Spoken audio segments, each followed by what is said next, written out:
हमारे कम पढ़े लिखे प्रधानमंत्री हैं, पैसे की हवस है और मतलब जो भी आता है 2 लाइन उनके उसमें बोल दे, गले मिल ले, पार्क में घूम ले, अडानी को 2 कंपनियों का ठेका दे दे, बदले में पता नहीं देश का क्या क्या बेच दिया इन लोगों ने। आजादी के बाद से सबसे भ्रष्ट प्रधानमंत्री अगर कोई हुए हैं जिन्होंने देश को इतना लूटा है तो आज मौजूदा प्रधानमंत्री हैं। और उसके ऊपर कम पढ़े लिखे हैं, उनको कुछ पता नहीं, कोई कुछ भी उनसे साइन करा के ले जाता है, किसी को कुछ पता नहीं चलता। दोनों हाथों से लूट मची हुई है, पूरे देश को लूट रहे हैं प्रधानमंत्री जी, मोदी जी पूरे दोनों हाथों से लूट रहे हैं। कोयला लूट रहे हैं, एयरपोर्ट लूट रहे हैं, सड़कें लूट रहे हैं, बिजली लूट रहे हैं, पानी लूट रहे हैं, कुछ नहीं छोड़ा, सब कुछ लूट रहे हैं। जितना कांग्रेस ने 75 साल में नहीं लूटा उससे 10 गुना इन्होंने 7 साल के अंदर, 8 साल के अंदर लूट लिया देश को। मोदी जी इतना पैसा लेके कहां जाओगे? 11.5 लाख करोड़ रुपए की जायदाद, 7 साल में इतना लूट लिया आपने देश को। अडानी तो केवल फ्रंट है, अडानी के अंदर सारा पैसा मोदी जी का लगा हुआ है। अडानी केवल फ्रंट है, अडानी तो केवल मोदी जी का पैसा मैनेज करता है, मैनेजर है। उसको 10%, 15%, 20% इतनी कमीशन मिलती है, बाकी सारा का सारा पैसा मोदी जी का लगा हुआ है। अगर कल को जांच हो गई, जेपीसी बैठ गई, ईडी की जांच हो गई, सीबीआई की जांच हो गई, तो अडानी नहीं डूबेगा, मोदी जी डूबेंगे।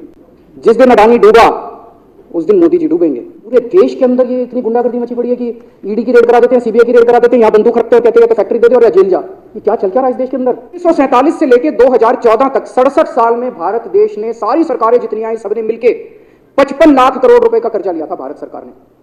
2014 से 2022 7 साल के अंदर 85 लाख करोड़ रुपए का कर्जा ले लिया, दुगने से भी ज्यादा। जितना 67 साल में लिया था उतना 7 साल में ले लिया। ये पैसा गया कहां? अडानी का क्या रोल है इसमें? मोदी जी कम पढ़े लिखे हैं, उनको समझ नहीं है कि करना क्या। अडानी आके बताता है पैसा यहां लगा लो, इस देश में चलते हैं, वहां की ये कंपनी खरीद लेते हैं, ईडी को और सीबीआई को इसके पीछे लगा दो। वो सारा मैनेजमेंट करता है, दिमाग उसका, पैसा मोदी जी का। भी कुछ दिन पहले बीजेपी का एक बहुत बड़ा नेता मिला मेरे को, उससे काफ़ी लंबी चर्चा हुई मेरी, और उसने जो जो बातें बताई वो इतनी चौंकाने वाली थी कि आप सब सुनोगे तो रोंगटे खड़े हो जाएंगे। उसने मेरे से पूछा कि केजरीवाल जी आपको क्या लगता है मोदी जी अडानी की इतनी मदद क्यों करते हैं? मैंने कहा दोस्त हैं दोनों इसलिए करते हैं। कहते बस इसलिए। कहते मोदी जी ने आज तक किसी के लिए कुछ नहीं करा, अपनी वाइफ के लिए कुछ नहीं करा, अपनी माँ के लिए कुछ नहीं करा, उनके भाई गुजरात में रहते हैं उनके लिए, किसी रिश्तेदार के लिए कुछ नहीं करा, राजनीतिक गुरु के लिए कुछ नहीं किया। वो अपने दोस्त के लिए इतना कुछ करेंगे? ऐसा कैसे हो सकता है? दोस्त तो इतने मेहरबान क्यों हैं? ऐसी भी क्या दोस्ती है? आज के ज़माने में कौन कोई भाई के लिए कुछ नहीं करता, दोस्त के लिए कौन करता है? तो मैंने कहा फिर क्या मामला है? कहता आप खुद सोचो, इतना बड़ा क्राइसिस हुआ, हिंडनबर्ग की रिपोर्ट आई, चारों तरफ थू थू हुई, पूरा क्रैश कर गया अडानी ग्रुप। मोदी जी इतने स्वार्थी आदमी हैं कि अगर केवल मामला दोस्ती तक होता तो 2 मिनट में उसको साइड करते और कहते मेरा कोई लेना देना नहीं इससे। अभी भी उसको बचाने में लगे हुए हैं। कभी एसबीआई को कह रहे हैं इसको पैसे दो, आज अखबार में आया पीएफ वालों को भी बोला इसको पैसे दो, सारी एजेंसी अभी भी उसको पूरी तरह से उसको बचाने में लगे हुए हैं। तो मैं भी अचंभे में रह गया कि मामला तो कुछ अलग ही है। क्यों? ऐसा भी क्या दोस्त हो गया कि दोस्त डूब रहा है और फिर भी उसको पूरी तरह से, इतना बड़ा पॉलिटिशियन है, पॉलिटिशियन के लिए तो परसेप्शन सबसे इंपॉर्टेंट होती है। कोई आसपास वाला अगर कहीं, वो तो आदमी कह देता है यार मेरे से मिलना बंद कर दियो कल से, वो उसको अभी भी बचाने में लगे हुए हैं। और उसने मेरे को बताया कि, मैंने कहा फिर मामला क्या है? तो कहता है जी अडानी तो केवल फ्रंट है, अडानी में सारा पैसा मोदी का लगा हुआ है। मैंने कहा ये कैसे हो सकता है? ये नहीं हो सकता। कहते हैं अडानी के अंदर सारा पैसा मोदी जी का लगा हुआ है, अडानी केवल फ्रंट है, अडानी तो केवल मोदी जी का पैसा मैनेज करता है, मैनेजर है। उसको 10%, 15%, 20% इतनी कमीशन मिलती है, बाकी सारा का सारा पैसा मोदी जी का लगा हुआ है। अगर कल को जांच हो गई, जेपीसी बैठ गई, ईडी की जांच हो गई, सीबीआई की जांच हो गई, तो अडानी नहीं डूबेगा, मोदी जी डूबेंगे। जिस दिन अडानी डूबा उस दिन मोदी जी डूबेंगे। मैंने कहा यार उनको पैसे की क्या जरूरत है प्रधानमंत्री जी को, मोदी जी को? उनके ना आगे कोई ना पीछे कोई, उनको क्या पैसे की जरूरत है? तो कहता है सर पैसे की हवस होती है, लत होती है। कहता है इतने दुनिया में इतने बड़े बड़े अमीर आदमी, हमको कोई अब और पैसे की थोड़ी जरूरत है, लगे पड़े हैं सारे, और पैसा और पैसा और पैसा। बोला हवस होती है। बोला जिस दिन अडानी दुनिया का सेकंड रिचेस्ट मैन बना था, अडानी दुनिया का सेकंड रिचेस्ट मैन नहीं बना था, मोदी जी दुनिया के सेकंड रिचेस्ट मैन बने थे। और अब मोदी जी का ख्वाब है, उनका सपना है कि वो दुनिया के रिचेस्ट मैन बनना चाहते हैं। प्रधानमंत्री तो बन गए, वो दुनिया के रिचेस्ट मैन बनना चाहते हैं। फिर उसने मेरे को एक एक करके, मैं बड़ा धीरे धीरे उसकी बातों पे, पहले तो मैं एकदम शॉक हो गया कि है क्या रहा है कि अडानी के अंदर सारा पैसा मोदी जी का लगा है। फिर मैं धीरे धीरे उसने एक एक करके बातें खोल के समझानी चालू की। कहता है मोदी जी श्रीलंका गए, श्रीलंका के राष्ट्रपति राजापक्सा हैं, राजापाक्सा को मोदी जी ने जबरदस्ती करके वहां का विंड प्रोजेक्ट अडानी को दिलाया। क्यों दिलाया? मैं आप लोगों से पूछना चाहता हूं, आप में से कोई विदेश जाएगा तो वहां की किसी एजेंसी को जबरदस्ती करके अपने भाई को, रिश्तेदार को ठेका दिला के आओगे क्या? ऐसे कोई करता है क्या? मोदी जी ने जबरदस्ती राजापाक्सा के ऊपर प्रेशर डाल के वहां का विंड प्रोजेक्ट अडानी को दिलाया। अडानी को नहीं दिलाया, खुद लिया वो प्रोजेक्ट। वो मोदी जी का प्रोजेक्ट है, वो अडानी का प्रोजेक्ट नहीं। और ये बात कैसे निकली? वहां का जो बिजली बोर्ड है श्रीलंका का, जैसे अपने यहाँ स्टैंडिंग कमेटी है, असेंबली की, पार्लियामेंट की स्टैंडिंग कमेटी है, वैसे उनकी भी पार्लियामेंट की स्टैंडिंग कमेटी होती है। तो वहां पे पार्लियामेंट की, श्रीलंका की पार्लियामेंट की स्टैंडिंग कमेटी ने जब उनके बिजली बोर्ड के चेयरमैन को बुलाया और बोले तूने ये प्रोजेक्ट अडानी को क्यों दिया, तो उसने कहा जी राजापाक्सा साहब ने मेरे को बुलाया था, उन्होंने कहा मोदी जी मेरे पे बहुत प्रेशर डाल रहे हैं कि ये प्रोजेक्ट अडानी को दो। मोदी जी बांग्लादेश गए, बांग्लादेश वालों को बिजली खरीदनी थी, 1500 मेगावाट बिजली 25 साल के लिए। मोदी जी ने वो प्रोजेक्ट भी अडानी जी को दिला दिया। अडानी को नहीं दिलाया, मोदी जी ने वो प्रोजेक्ट खुद लिया।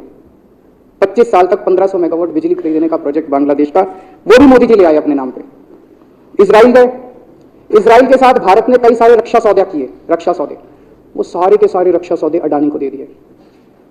अडानी को नहीं दिए, मोदी जी ने खुद लिए। अभी 2-3 साल पहले 6 एयरपोर्ट की नीलामी हुई प्राइवेटाइजेशन के लिए, सरकार ने उनकी नीलामी करी हुई, प्राइवेट प्लेयर आके लोग। उसमें एक कंडीशन थी कि उसी को दिया जाएंगे ये एयरपोर्ट जिसने पहले एयरपोर्ट का काम कर रखा है। हर सरकारी ठेके में होती है, हम सड़क बनाते हैं, कहते हैं भाई सड़क, जिसको ठेकेदार को सड़क बनाने का एक्सपीरियंस है उसी को दिया जाएगा। हम बिल्डिंग बनाते हैं, कहते हैं भाई ये पानी के वाटर ट्रीटमेंट प्लांट लगाते हैं, कहते हैं भाई जिसने WTP वाटर ट्रीटमेंट प्लांट इतने लगा रखे हैं उसी को दिया जाएगा। हम सीवेज ट्रीटमेंट प्लांट बनाते हैं, हम कहते हैं जिसको 20 साल का एक्सपीरियंस है, 15 साल का, उसी को। इसमें भी ये कंडीशन थी कि जिसने इतने साल तक एयरपोर्ट चलाने का काम कर रखा उसी को दिया जाएगा। अब अडानी ने तो कर नहीं, मोदी जी ने तो कर नहीं रखा था, अडानी ने तो कर नहीं रखा था, तो क्या करते? आखिरी मोमेंट पे वो कंडीशन हटा दी गई, बोले कोई एक्सपीरियंस की जरूरत नहीं है। 6 एयरपोर्ट नीलामी पे थे, 6 के 6 एयरपोर्ट अडानी को दे दिए। अडानी को नहीं दिए, मोदी जी ने वो खुद 6 के 6 एयरपोर्ट खुद अपने नाम कर लिए। आज 2021 नवंबर में एयरपोर्ट टेक ओवर किए, 2023 1.5 साल हुआ है। 1.5 साल के अंदर आज एयरपोर्ट का 30%, पूरे देश का एयरपोर्ट का जितना धंधा है, बिजनेस है, उसका 30% बिजनेस जो है वो मोदी जी के पास है। 30%, 1.5 साल के अंदर इतना बड़ा भारत देश, इतने एयरपोर्ट, 30% एयरपोर्ट का बिजनेस आज मोदी जी के पास है। एक और बड़ी इंटरेस्टिंग चीज हो रही है, ये ईडी और सीबीआई को इस्तेमाल करके बंदूक यहां रख के लोगों की फैक्ट्रियां छीनी जा रही हैं। मतलब 10 अक्टूबर 2018 को 10 अक्टूबर 2018 को कृष्णापट्टनम पोर्ट के ऊपर इनकम टैक्स की रेड हुई और 6 अप्रैल 2020 को 1.5 साल बाद वो पूरा एयरपोर्ट अडानी ने खरीद लिया। उसके यहां बंदूक रख के उसको कहा या तो दे दे और या जेल। तो वो अडानी ने नहीं खरीदा, वो मोदी जी के पास चला गया कृष्णापट्टनम एयरपोर्ट। 10 दिसंबर 2020 को एसीसी और अंबुजा सीमेंट पर रेड हुई और 2 साल बाद 16 अक्टूबर 2022 को दोनों सीमेंट प्लांट मोदी जी के पास चले गए। 2020 जुलाई को मुंबई एयरपोर्ट का मालिक था जीवीके, उसके ऊपर सीबीआई और ईडी की रेड हुई, एफआईआर हुई और 1 महीने बाद मुंबई एयरपोर्ट जो है वो मोदी जी के पास चला गया, अडानी के पास चला गया। तो ईडी और सीबीआई पे रेड कराते हैं, उसको धमकाते हैं फैक्ट्री वाले को, कंपनी वाले को कि या तो जेल जा और या तेरी फैक्ट्री हमको दे दे। ये इधर तो सुनते थे हरियाणा की तरफ, एक तुच्छी इधर इसकी फैक्ट्री भी छीन ली, पंजाब में भी सुनते थे इसकी भी फैक्ट्री छीन ली, इसकी। पूरे देश के अंदर ये इतनी गुंडागर्दी मची पड़ी है कि ईडी की रेड करा देते हैं, सीबीआई की रेड करा देते हैं, यहाँ बंदूक रखते हो, कहते हैं तो फैक्ट्री दे दे और या जेल जा। ये क्या चल क्या रहा है इस देश के अंदर? इन्होंने अभी थोड़े दिन पहले ऑर्डर निकाला कि सारे जितने पावर प्लांट हैं, जितनी राज्य सरकारें हैं, पंजाब सरकार की, हमारी जो सरकार है उनके पास भी ऑर्डर आया, सारी सरकारों को जितना उनका कोयले की रिक्वायरमेंट है उसमें से 10% कोयला इंपोर्टेड इस्तेमाल करना पड़ेगा। और इंपोर्ट केवल मोदी जी करते थे, अडानी करता था। तो इसका मतलब आपको 10% अपना कोयला, कंपल्सरी जरूरत नहीं है आपको कोयले की, लेकिन 10% कोयला आपको अडानी से खरीदना पड़ेगा। हमारे देश का कोयला 2000 रुपए टन है, इंपोर्टेड कोयला 20,000 रुपए टन है। 10 गुना दाम के ऊपर आपको अडानी से यानी कि मोदी जी से कोयला खरीदना पड़ेगा। इन्होंने सुप्रीम कोर्ट का एक और जब कोयला घोटाला हुआ था अपने देश के अंदर, तो सुप्रीम कोर्ट ने आदेश दिया था कि अब कोयले की खदानें किसी भी प्राइवेट वाले को नहीं दी जाएंगी, सारी खदानें सरकारें। तो इन्होंने कुछ खदानें राजस्थान सरकार को दे दी, कुछ खदानें छत्तीसगढ़ सरकार को, कुछ खदानें पंजाब सरकार को, सरकारों में बांट दी। बाकी पूरे देश में केवल राज्य सरकारों के पास खदानें हैं। केवल अडानी के केस में उन्होंने एक्सेप्शन करके अडानी को कोयले की खदानें दे दी और उसमें भी ऑर्डर कर दिया कि 4000 कैलोरी से कम वाला कोयला जो है उसको रिजेक्टेड माल माना जाएगा, जबकि वो सबसे अच्छा कोयला माना जाता है और वो रिजेक्टेड माल इसको फ्री में मिलता है। तो कम से कम 2800 करोड़ रुपए का कोयला हर साल फ्री में मोदी जी ले जाते हैं। 2800 करोड़ रुपए का कोयला हमारी खदानों से हर साल मोदी जी निकाल के ले जाते हैं। 2014 में, अभी जो किसी जी ने कहा, 2014 में अडानी जी की यानी कि मोदी जी की जायदाद 50,000 करोड़ की थी। 7 साल बाद इनकी जायदाद हो गई 11.5 लाख करोड़। मोदी जी इतना पैसा लेके कहां जाओगे? 11.5 लाख करोड़ रुपए की जायदाद, 7 साल में इतना लूट लिया अपने देश को। 2014 में 609 नंबर पे थे, अब ये सेकंड रिचेस्ट बन गए, अब रिचेस्ट बनना चाहते हैं। ये तो लेकिन कुदरत है, कुदरत तो बड़ी ताकतवर है। किसने सोचा था एक दिन हिंडनबर्ग रिपोर्ट आएगी और 24 घंटे के अंदर सारा तहस नहस हो जाएगा। 1947 से लेकर 2014 तक 67 साल में भारत देश ने, सारी सरकारें जितनी आई सबने मिलकर 55 लाख करोड़ रुपए का कर्जा लिया था भारत सरकार ने। 2014 से 2022 7 साल के अंदर 85 लाख करोड़ रुपए का कर्जा ले लिया, दुगने से भी ज्यादा। जितना 67 साल में लिया था उतना 7 साल में ले लिया। ये पैसा गया कहां? ये पैसा गया कहां? ये सारा इनकी जेब में गया। तो मैं जनता को कहना चाहता हूं, आप तो जीएसटी देते हो, अपने बच्चों का पेट काट के टैक्स देते हो, दूध पे, दही पे, हर चीज पे जीएसटी देखो। वो जीएसटी का पैसा जाता है जनता की उसमें खजाने में, वहां से वो जाता है अडानी के खजाने में और वहां से वो जाता है मोदी जी के खजाने में।